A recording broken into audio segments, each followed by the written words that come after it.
Hi అండి. అందరికీ నమస్కారం. Welcome back to Geetha Godavari అమ్మాయి.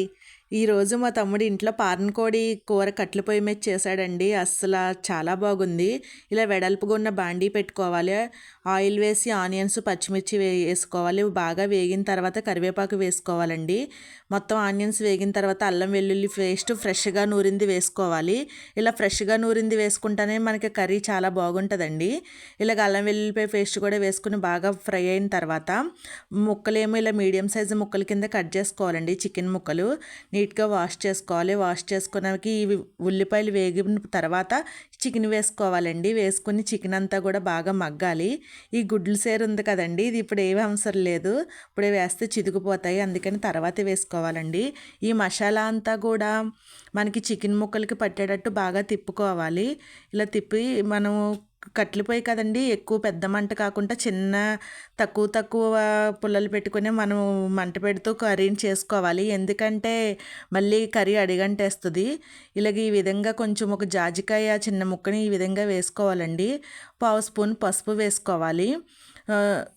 రుచికి సరిపడా ఉప్పు వేసుకోవాలి.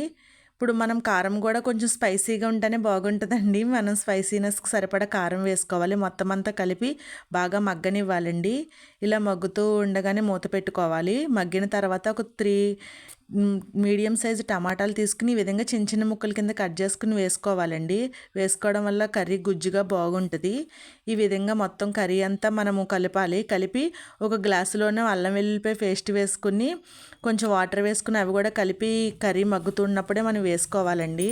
ఈ విధంగా వేయటం వల్ల కర్రీ మాత్రం చాలా అసలు ఎంత టేస్ట్ ఉంటుందో అంటే అంత టేస్ట్ ఉంటుంది.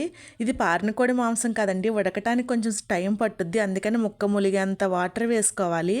వేసుకుని మనము మూత పెట్టుకోవాలండి. మూత పెట్టుకుని మనము చిన్నగానే మంట తక్కువ మంట మీద పెట్టుకుని మనము కర్రీని చేసుకోవాలి. పెద్ద మంట పెడితే మళ్ళీ ముక్క ఉడకదు, గట్టిగా ఉంటుంది. ఇలా మధ్య మధ్యలో తిప్పుతూ మనము కూరని సిద్ధం చేసుకోవాలండి. అసలు ఈ కూర ఉడుకుతుంటే గుమ్మగుమ్మలాడుతూ ఎంత మంచి వాసన వస్తుందోనండి.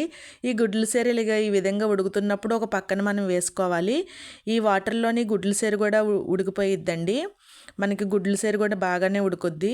ప్లీజ్ అండి, ఈ వీడియో నచ్చితే చూసి వెళ్ళకుండా సబ్స్క్రైబ్ చేసుకోండి. మా తమ్ముడు చేసిన వంట ఎలా ఉందో కామెంట్ చేయండి. అసలు కర్రీ మాత్రం సూపర్ ఉందండి.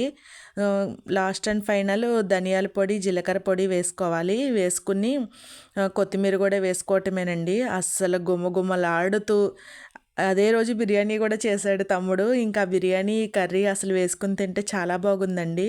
ప్లీజ్ అండి, ఈ వీడియో నచ్చితే చూసి వెళ్ళకుండా సబ్స్క్రైబ్ చేసుకోండి. మాలాగా కొత్త వాళ్ళకి కూడా ఒక ఛాన్స్ ఇవ్వండి. ఒక్కసారి చూడండి కర్రీ అసలు ఎలా ఉందో. అసలు చూస్తుంటేనే నోరూరిపోతుంది కదా.